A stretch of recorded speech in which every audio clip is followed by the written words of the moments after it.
안녕하세요. 시장을 배우는 시간, 매경학교에 입학하신 여러분 환영합니다. 매일경제TV 머니클래스의 김기은입니다. 안녕하세요. 여러분의 머니 멘토 머니클래스의 김현주입니다. 단순한 뉴스 그 너머에 돈이 흐르는 원리, 시장이 움직이는 배경, 그리고 내 자산을 키워가는 지혜를 여러분들과 함께 나누겠습니다.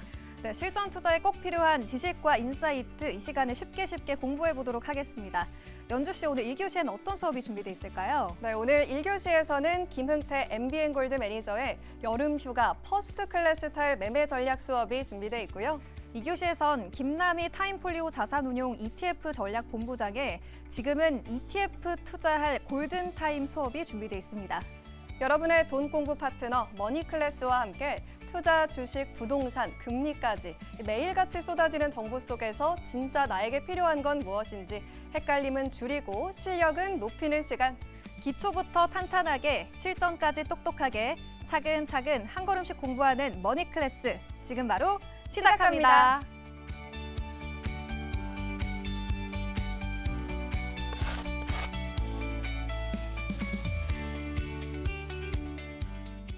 네, 머니클래스 본격적으로 시작해 보겠습니다. 오늘 녹화일 22일 기준으로는 코스피가 벌써 6,410선까지 올라오면서 마감을 했습니다. 정말 중동 리스크 여전한데도 우리 증시 잘 버텨주고 있는데요. 다만 모든 종목이 다 잘 가는 건 아니라서요. 이럴 때일수록 전략이 더 중요할 것 같습니다. 이럴 때 봐야 할 전략들 오늘의 선생님과 함께 배워보겠습니다.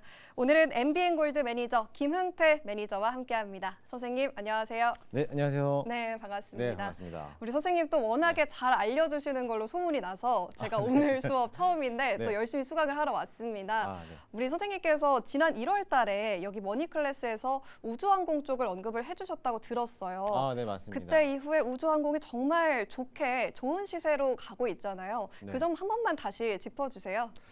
네, 맞습니다. 이제 세 달 전이었죠. 1월 말일쯤에 제가 이제 이 머니클래스를 출연하면서 다시 한번 6월 달에 기대를 할 수 있을 만한 섹터를 꼽아봤을 때 우주항공 섹터들이 좀 움직일 것 같다라고 말씀을 드렸는데 2월 달에 살짝 반등을 좀 했습니다. 살짝 좀 올라왔다가 이제 신고가를 찍어내면서 지난 2달 동안 좀 조정을 좀 받았는데 그때 말씀드렸던 종목 중에 하나가 이제 컨텍 그리고 네. 뭐 그린광학 나라스페이스 테크놀로지 이런 종목들을 말씀을 드렸는데 사실 오늘 시장 안에서 우주항공 관련된 섹터들이 좀 강한 시세를 불출을 했고 특히나 오늘 컨텍 또는 그린광학이 또 이제 우주항공과 방산으로 또 엮이다 보니까 오늘 좀 급등하는 시세를 좀 불출했는데요. 네. 그동안에 2달 동안 좀 조정을 나왔기 때문에 이제는 우주항공 섹터들이 2차 반등이 나올 수 있을 거라고 좀 보고 있어요. 그래서 지난 2월 달에 놓치신 분들 지금부터 다시 한번 담아낸다라고 하면은 아마 내 계좌를 좀 빨간불로 켜줄 수 있는 섹터라고 좀 보고 있고요.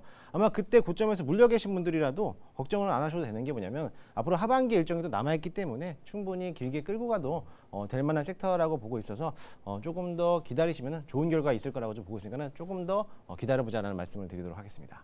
네, 우주항공 섹터 미리 담아두셨던 분들은 좀 기다리면서 지금의 빨간 구간을 즐겨보셔도 좋겠습니다. 자, 우리 선생님 워낙에 미리 올라갈 섹터들 골라주셨었는데요. 오늘은 또 어떤 수업을 준비해 주셨을지 더 기대가 됩니다. 주제 바로 한번 공개를 해보죠. 오늘의 주제는 여름휴가 퍼스트 클래스 탈 매매 전략 이렇게 작성을 해주셨는데요. 사실 우리가 한때는 코스피가 5,100선까지도 떨어지는 거 아닌가 이런 걱정 속에 휩싸였던 때가 있었어요. 그런데 지금은 이제 다시금 6,400선까지 복구를 해주면서 많은 분들의 계좌가 이제 다시 빨간불로 물들었을 거다 이렇게 생각이 드는데요. 이럴 때 우리가 전략을 더 잘 세운다면 이제 다가오는 여름휴가 1등석 퍼스트 클래스 탈 수 있는 건가요? 저는 지금도 충분히 탈 수 있다라고 좀 보고 있습니다. 네.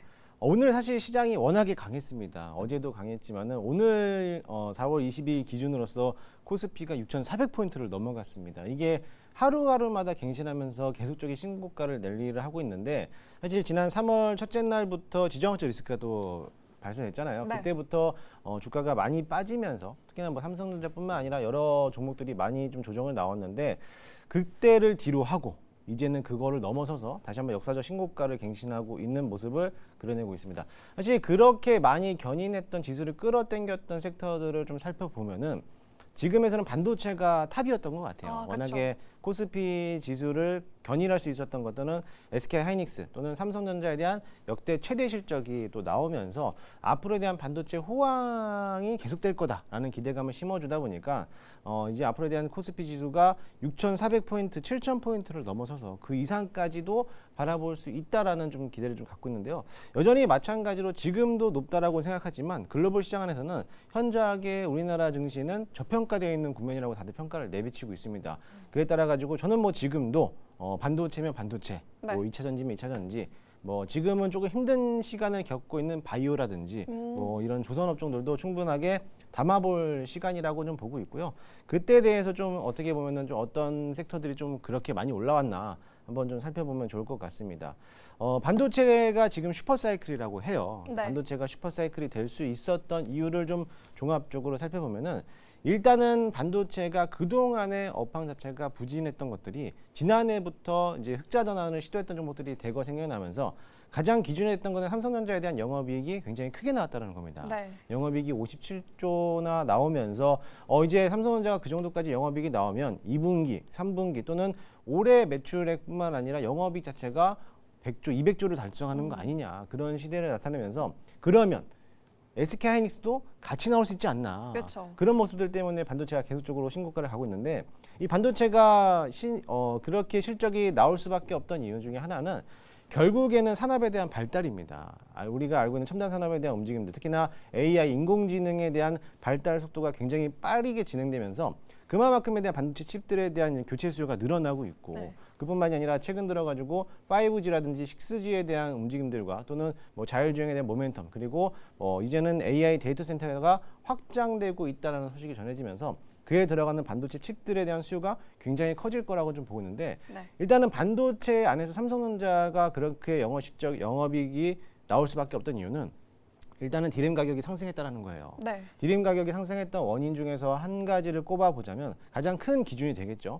아무래도 이제 반도체가 23년도부터 적자를 면치 못하다가 감산을 시작을 했습니다. 반도체 감산을 시작하다 보니까는 공급이 줄어들 수밖에 없는 거고. 네. 근데 이제는 AI가 이제 발달되는 속도가 워낙에 빨라지다 보니까 수요는 늘어나는데 공급은 줄어들 수밖에 없다 보니까 가격은 오를 수밖에 없는 상황이라는 거죠.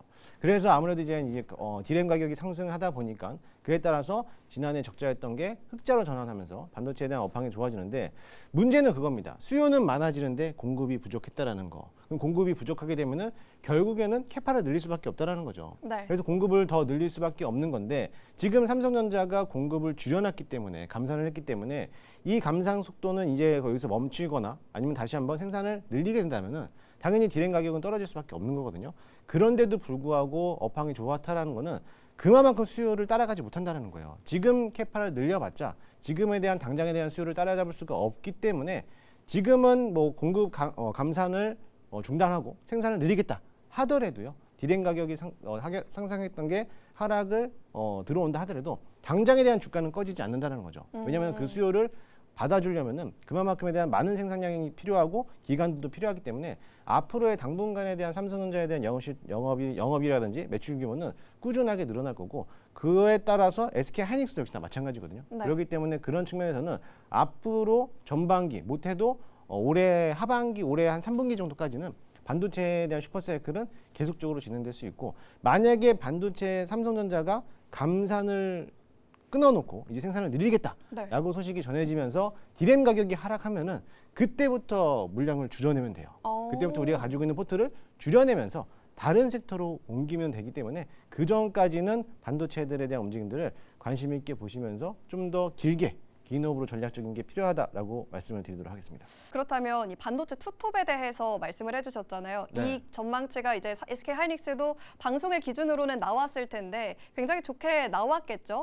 그렇다고 한다면 저희는 좀 투자의 집중도를 투톱 쪽에 주목을 하면 되는 걸까요? 아니면 소부장까지 챙겨야 되는 걸까요? 일단은 저는 소부장까지도 챙겨봐야 된다고 봐요. 지금 시점에서는 일단 방송 기준이겠지만은 네. 지금에서는 이제 바이오 종목들이 좀 조정을 받고 있고 그 수급들이 반도체라든지 2차 전지 쪽으로 좀 흘러가고 있다는 거죠. 그랬을 때 SK하이닉스가 영업 실적이 나온다 하더라도 뭐 이거에 세론이 나오는 게 아니라 앞으로 전망치가 더 좋아질 거라는 기대감들 속에서 더 주가는 상승할 수밖에 없는 거고 그랬을 때 그와 관련된 협력사들 소부장 업종들도 같이 동반해서 실적이 커지기 때문에 오히려 그런 섹터도 공략하는 게 맞다라고 보고 있고 오늘도 역시나 마찬가지로 반도체 소부장들이 신고가가 나오는 종목들이 맞습니다. 많았어요. 그렇기 때문에 앞으로 저는 더 갈 수 있다라고 보기 때문에 굳건한 믿음 가지고 사실 반도체는 배신하지 않거든요. 네. 실적만 나온다면은 주가는 언제든지 회복할 수 있는 게 반도체 섹터이기 때문에 저는 물려도 반도체라고 일단은 말씀을 드리도록 하겠습니다.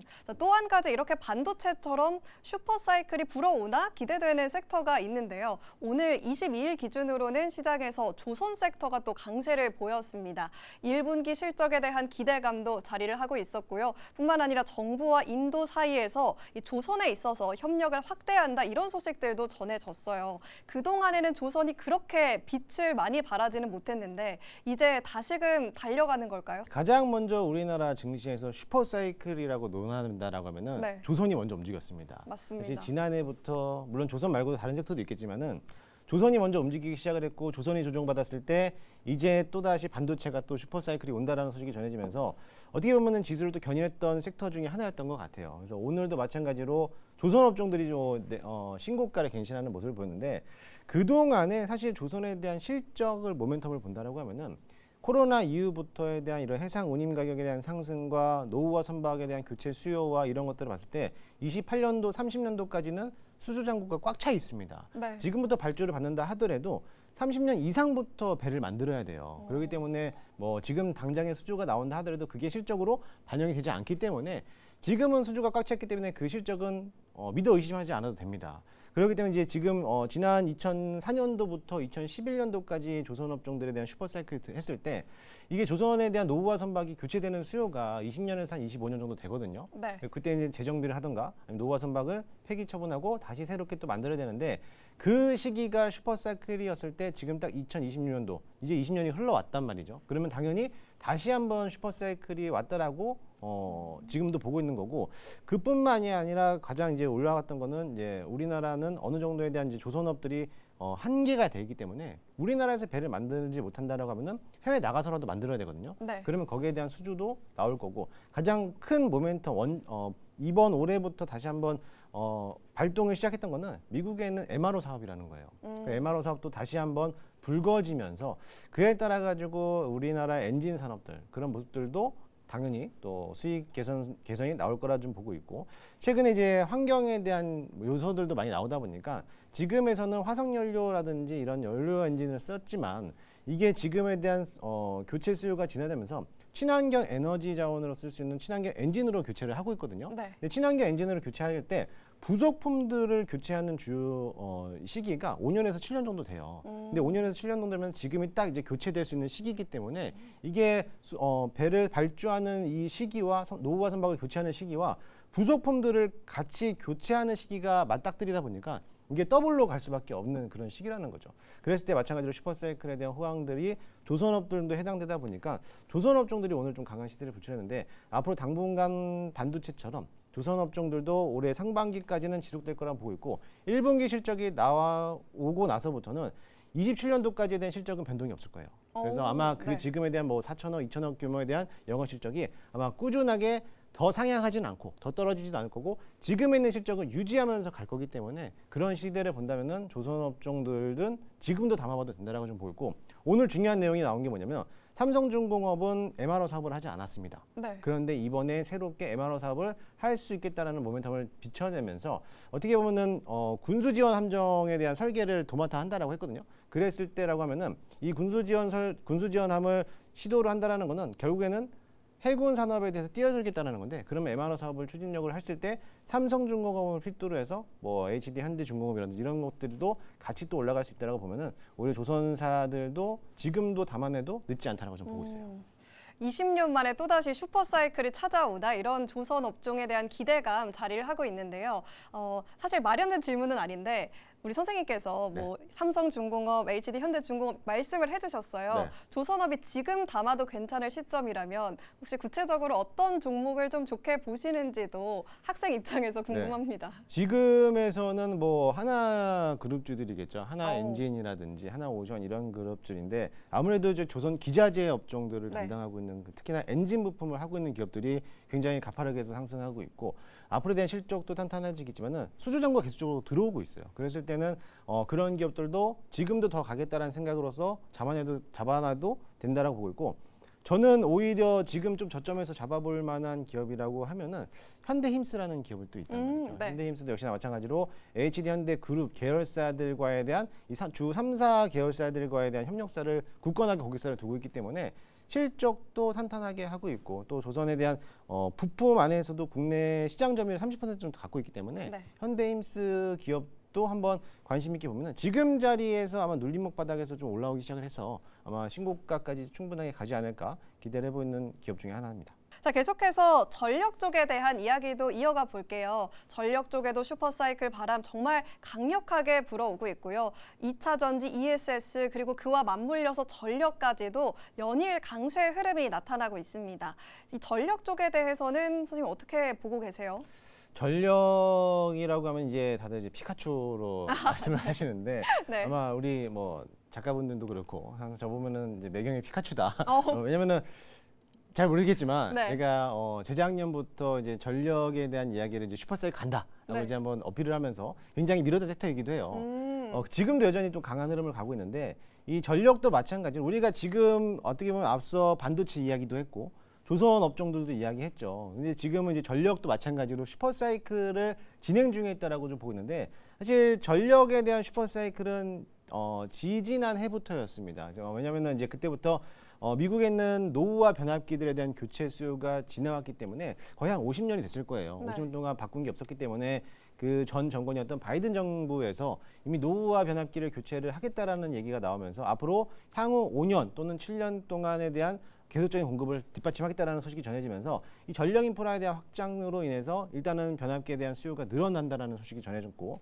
또 앞서 이제 반도체도 같은 맥락으로 하향이 됐지만은 AI 인공지능에 대한 발달과 그리고 앞으로에 대한 AI 데이터 센터가 확장됨에 따라 가지고 거기에 들어가고 있는 전력이 굉장히 많이 들어간다라는 거예요. 그랬을 때 우리가 알고 있는 화석 연료라고 있는 뭐 연료라든지 또는 원전 재생에너지들에 대한 수요가 충당이 안 되기 때문에 전력 인프라는 계속적으로 부족 현상이 나타날 거고 특히나 이제는 지금은 4월이지만 이제 5월, 6월 되면은 여름철이 다가오잖아요. 네. 항상 문제가 되는 게 전력난이라는 거예요. 맞습니다. 그랬을 때 가장 핵심적으로 가장 주가가 뛰었을 때가 여름철 계절성 요인도 같이 뒷받침되고 있는 게 전력에 대한 전력기기 때문에 앞으로 이 전력기기들도 상승하지 않을까. 특히나 또 한 가지가 이번 지정학적 리스크가 불거지면서 이제 어떻게 보면 연료 가격이 굉장히 또 상승을 했잖아요. 네. 이제 고유가 시대다 보니까 거기에 맞춰지게끔 내연차들에 대한 부담감들이 커졌어요. 그래서 아무래도 이제 자동차를 운전하시는 분들도 커지기 때문에 거기에 맞춰서 수요가 늘어나는 거는 오히려 전기차 시장이 또 활성화되고 있기 때문에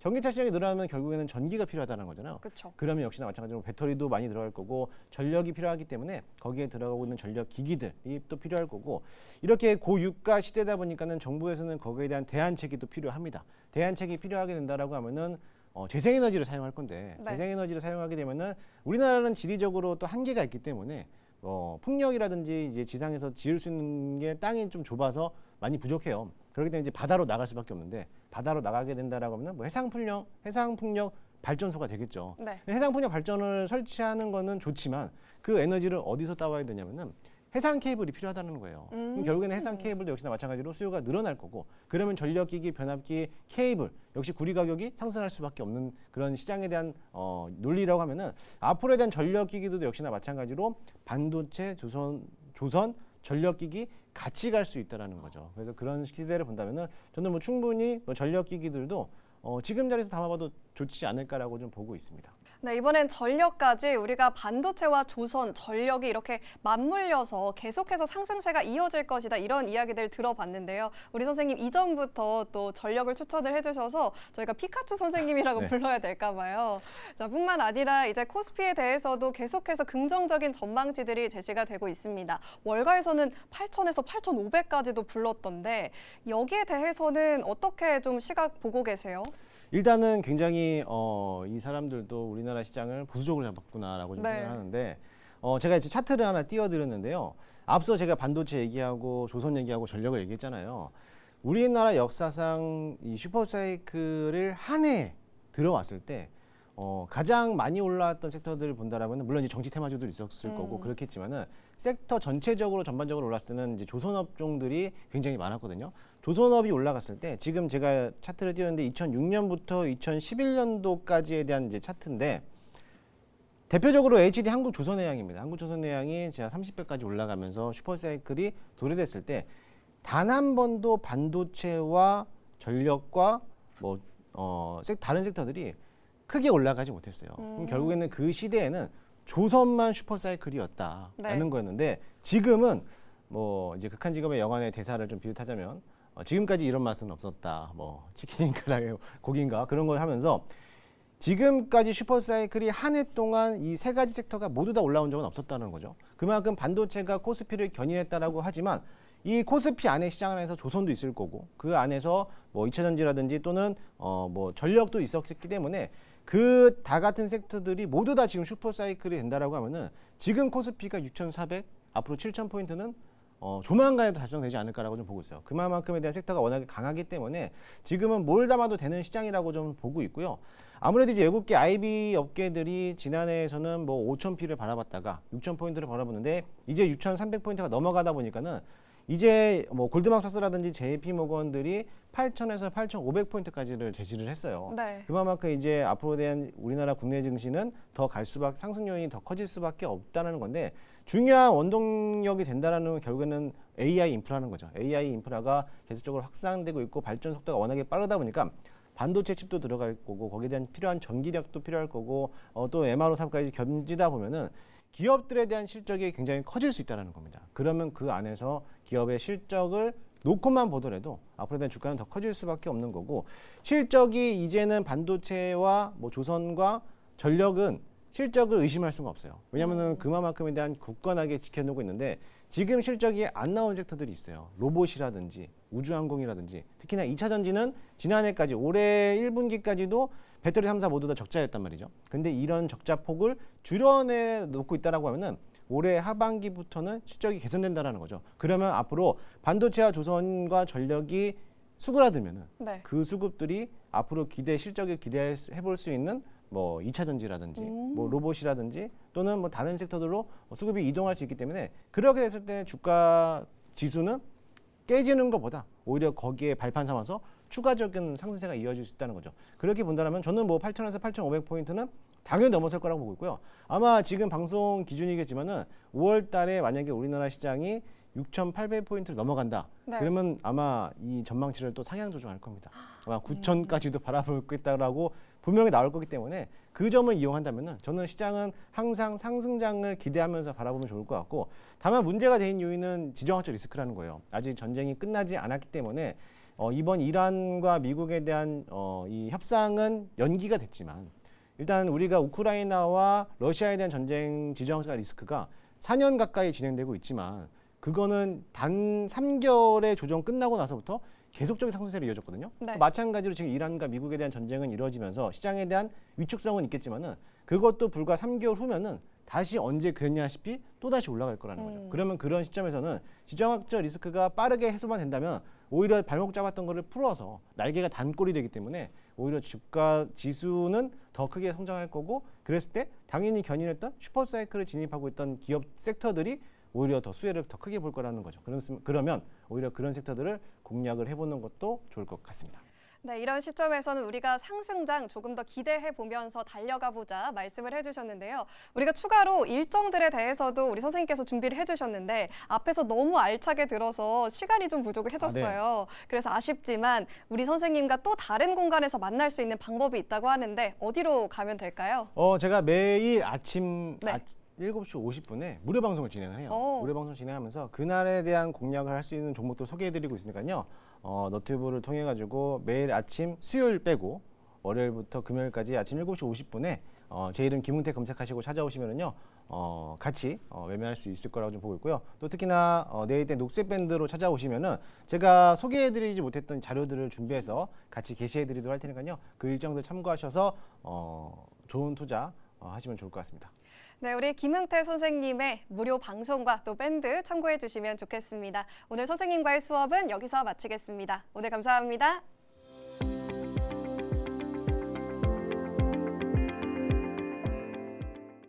네, 머니클래스 2교시 바로 출발해 보도록 하겠습니다. 이 국내 ETF 시장에서 액티브 ETF의 시장 규모도 점차 커지고 있는 상황이죠. 특히 올해 신규 상장 상품 간의 수익률 격차도 뚜렷하게 나타나고 있는 상황인데요. 최근에 이쪽으로 또 자금이 크게 유입되기도 하면서 성과 상위 상품도 두드러지게 나타나는 모양새가 포착되고 있습니다. 그래서 오늘 투자자분들을 위해서 ETF 전문가 이 시간에 모셔봤는데요. 오늘 머니클래스 2교시에서는요. 김남희 타임폴리오 자산운용 ETF 전략 본부장님 모시고 성공적인 ETF 투자 전략에 대해서 자세하게 파헤쳐 보도록 하겠습니다. 선생님 안녕하세요. 네, 안녕하세요. 네, 시청자분들께 우선 간략한 자기소개 한 말씀부터 부탁드릴게요. 네, 안녕하세요. 전 타임폴리오 자산운용 ETF 전략본부에서 본부장을 맡고 있는 김남의입니다. 반갑습니다. 네, 오늘 ETF 전문가를 이렇게 어렵게 모셔봤는데요. 오늘 어떤 주제로 수업을 진행할지 바로 주제 키워드부터 공개하도록 하겠습니다. 네, 오늘의 주제는요. 김남희 선생님의 오늘 수업의 주제입니다. 지금은 ETF를 투자할 골든타임이다라고 키워드를 가져와 주셨는데요. 저희 ETF 관련해서 자세한 전략 이 시간에 쭉 세워보도록 하겠습니다. 자, 우선 구체적인 전략에 들어가기에 앞서서 지금 전반적인 시장 상황을 진단해보는 게 또 가장 중요할 것 같은데요. 최근에 또 JP모건 쪽에서는 코스피 8,500까지도 최대 갈 수 있다라는 룸을 열어두기도 했고 골드만삭스 쪽에서도 8,000피까지 코스피를 전망하고 있는 상황입니다. 최근에 또 지정학적인 리스크가 불거지면서 증시가 일부 출렁임이 있긴 했지만 그래도 전반적으로 시장이 강한 흐름을 여전히 보여주고 있죠.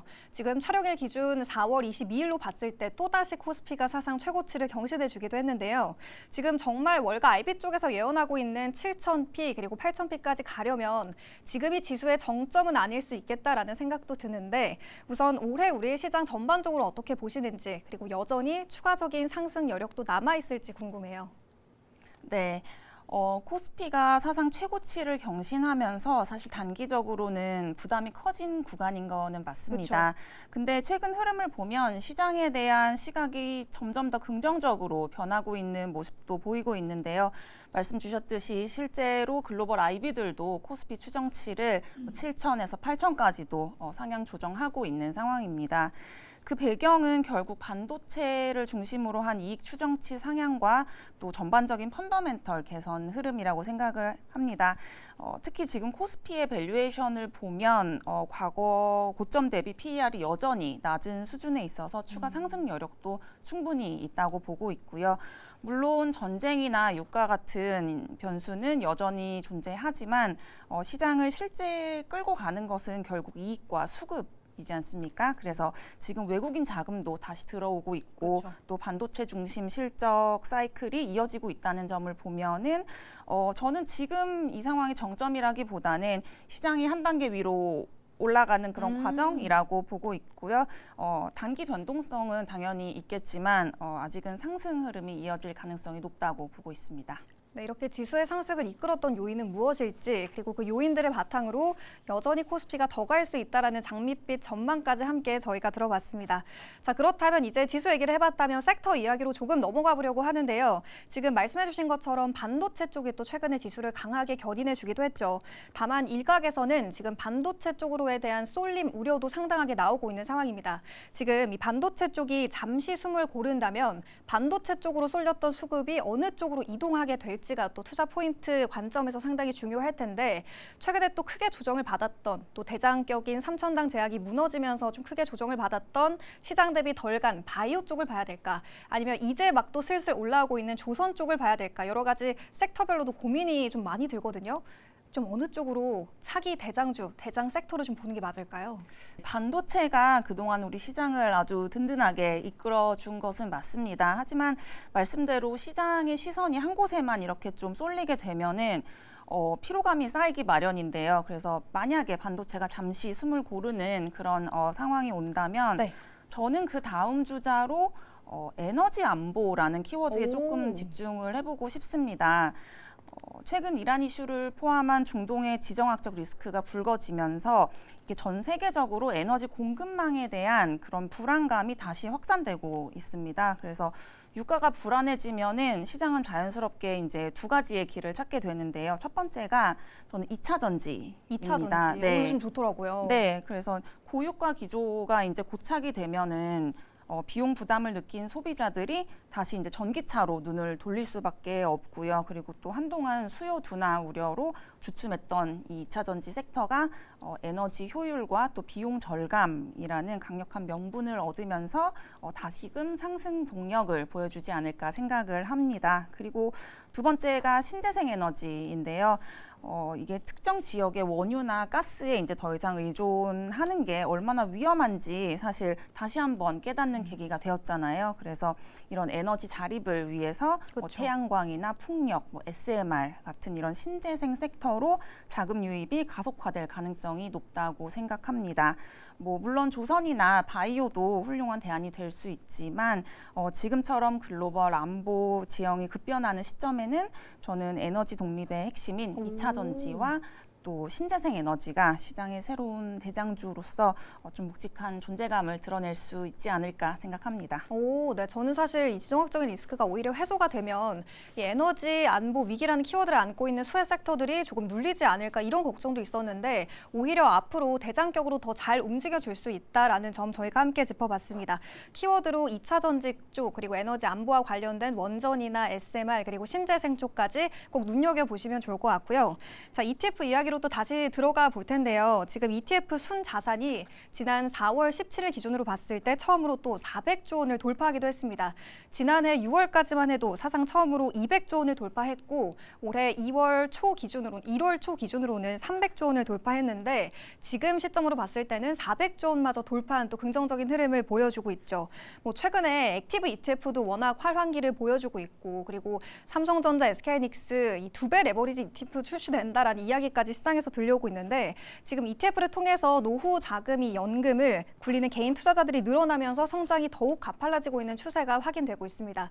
ETF 쪽으로의 자금 유입 기대에 대한 부분은 좀 어떻게 진단해 볼 수 있을까요? 이제 ETF는 단순히 이제 투자의 선택지 중에 하나가 아니라 약간 투자의 기본값이 되고 있는 그런 느낌을 받고 있습니다. 그러니까 예전에는 직접 종목을 고르는 방식이 중심이었다면은 지금은 ETF를 활용해서 개별 종목의 변동성을 관리하고 또 시장 성장을 공유하려는 그런 아주 스마트한 투자자분들이 많아진 점이 굉장히 의미 있는 변화라고 생각을 하고요. 특히 네, 아까 말씀 주셨듯이 연금 계좌를 통한 장기 투자 자금들이 ETF로 빠르게 이동하고 있는데요. 이건 단순히 뭐 수익률 때문이라기보다는 ETF가 뭐 낮은 비용 그리고 뭐 높은 투명성 그리고 실시간 거래가 가능하다는 점에서 장기 투자 수단으로 매우 적합하다는 인식이 투자자들 사이에서 확산되었기 때문이라고 생각합니다. 그래서 저는 이 ETF 시장의 성장은 굉장히 구조적인 흐름이라고 생각을 하고요. 그래서 지금 속도를 보면은 앞으로의 성장 속도는 더 빨라질 수도 있다고 생각을 합니다. 그래서 뭐 500조 돌파도 생각보다 빠르게 나오지 않을까 그렇게 보고 있습니다. 네, 현 시점은 400조를 돌파한 상태인데 저희 500조 돌파까지 또 추가적으로 기대해 보도록 하겠습니다. 최근에 또 이 타임폴리오의 타임 ETF들이 시장 수익률을 상회하는 비결로 본부장님이 엣지 AI 그리고 주주환원 이렇게 꼽아주셨거든요. 지수가 지금 6,400선마저 경신한 흐름인데 여전히 지금도 저평가된 정말 진짜 주주환원 종목을 찾는 본부장님만의 어떤 종목별로 선별할 수 있는 방법, 필터링 방법이 궁금하거든요. 어떤 기준이 좀 있을까요?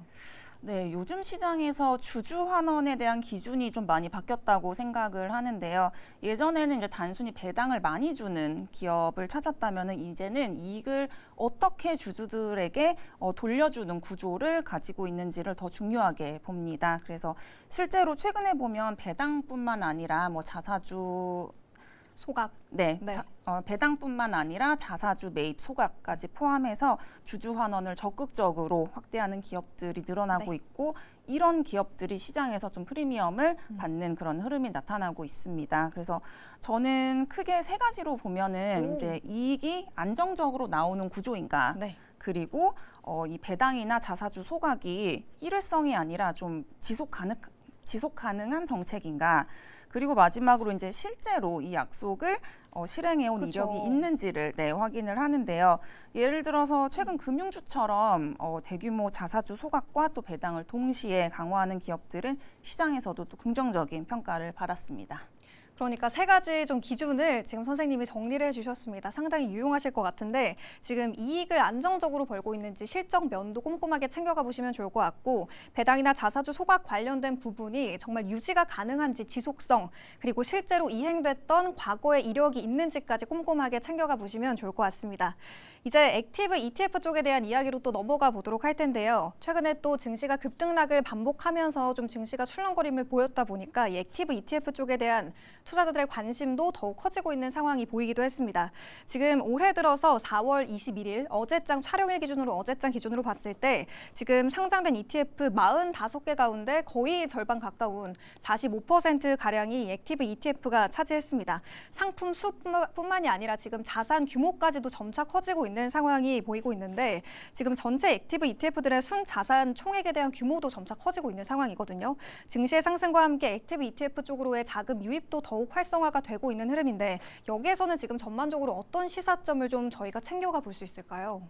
네, 지금 액티브 ETF가 많이 늘어나고 있는 건 이제 ETF 자체를 바라보는 투자 방식이 바뀌고 있기 때문이라고 생각을 해요. 그래서 예전에는 ETF라고 하면은 그냥 지수를 따라가는 상품이라고 그런 인식이 강했는데요. 요즘 시장은 사실 같은 지수나 혹은 뭐 섹터 안에서도 종목별로 성과 차이가 굉장히 크게 벌어지고 있습니다. 그래서 그러다 보니까 지수를 사는 것만으로는 좀 부족하고 그 안에서 어떤 종목을 담느냐가 더 중요해진 거죠. 그래서 이 과정에서 알아서 종목을 선별하고 또 비중을 조정해주는 액티브 ETF에 대한 수요가 자연스럽게 늘어나고 있다고 생각을 합니다.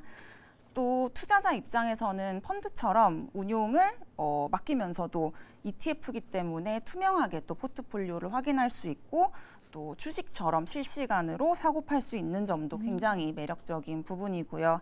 그래서 결국 앞으로는 단순히 지수와 시장을 따라가는 패시브 ETF가 아니라 시장 상황에 맞춰서 유연하게 대응하고 또 주도주를 선별적으로 발굴하면서 포트폴리오 비중을 조정해 나가는 이런 액티브 ETF가 성과를 만드는 중심 역할을 하게 될 것이라고 생각합니다. 시장에 그러니까 좀 민첩하게 대응을 해볼 수 있는 액티브 ETF 관련해서 전반적인 시사점을 저희가 짚어봤고요.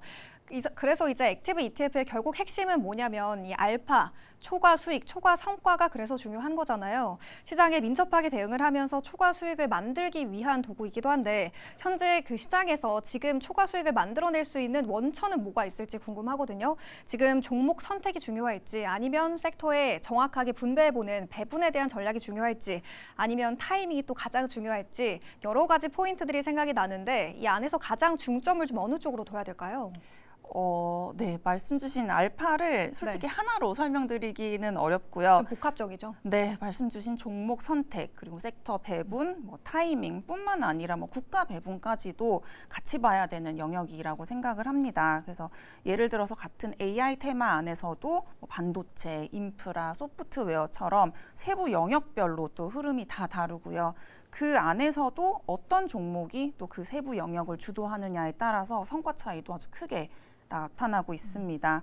또 어떤 시기에는 미국이 중심이 되기도 하고 또 다른 국가로 확산되기도 하기 때문에 국가 배분도 굉장히 중요하고요. 그래서 결국 알파의 핵심은 이런 흐름을 먼저 읽고 또 주도주를 선제적으로 발굴한 다음에 시장 상황에 맞춰서 비율을 유연하게 조정하는 능력이라고 보고 있습니다. 그리고 결국 이 모든 요소를 얼마나 빠르게 조합하고 대응하느냐에서 결정된다고 생각합니다. 그러면 이제 실제 운용에서는 좀 어떤 포인트들이 가장 중요했을지도 이야기를 나누어 보려고 하는데요.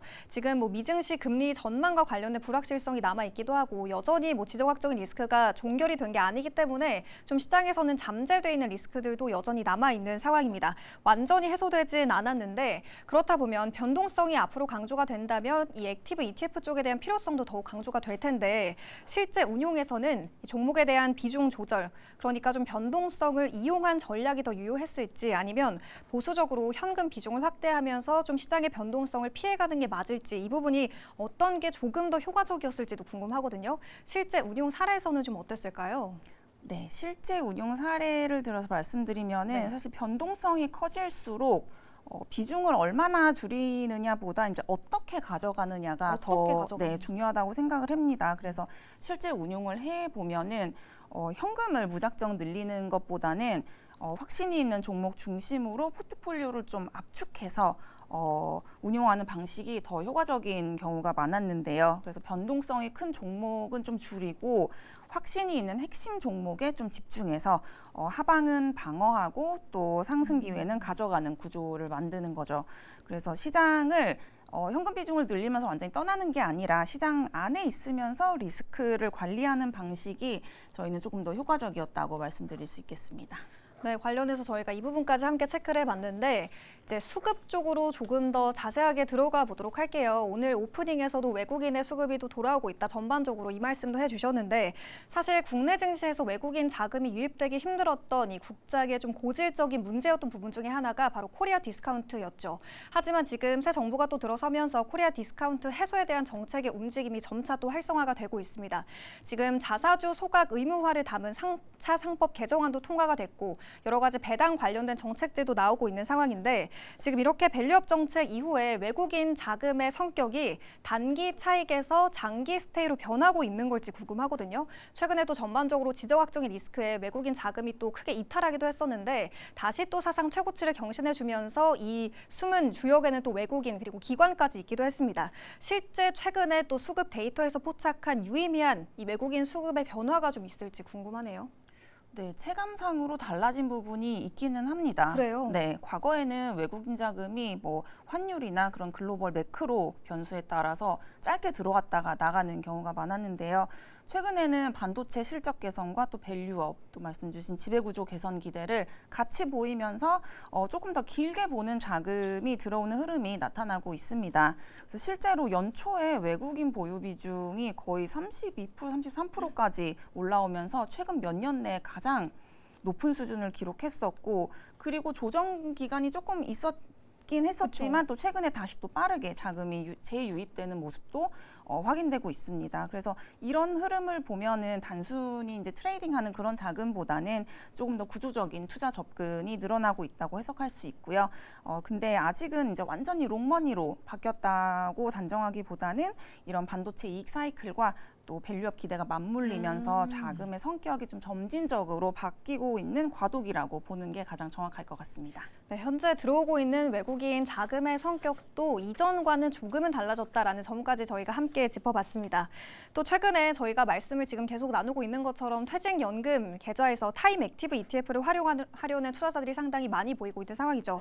변동성을 견디면서도 이 지수의 상승보다도 더 탄력적인 수익을 내기 위한 전략이기도 한데 또 최근에 장기 적립식 액티브 투자법 이 부분도 유효할지 궁금하거든요. 장기적으로 가져갈 수 있는 적립식 액티브 투자법은 좀 어떻게 보고 계세요? 네, 그 부분 충분히 가능하고 네. 저는 오히려 권장하는 방법이라고 말씀드리고 싶어요. 연금 투자는 결국 시간이 가장 큰 자산이잖아요. 그렇죠. 그래서 여기에 액티브 전략이 결합이 되면은 단순히 시장을 따라가는 것보다 뭐 초과 성과를 통해서 그런 복리 효과를 더 키우실 수 있습니다.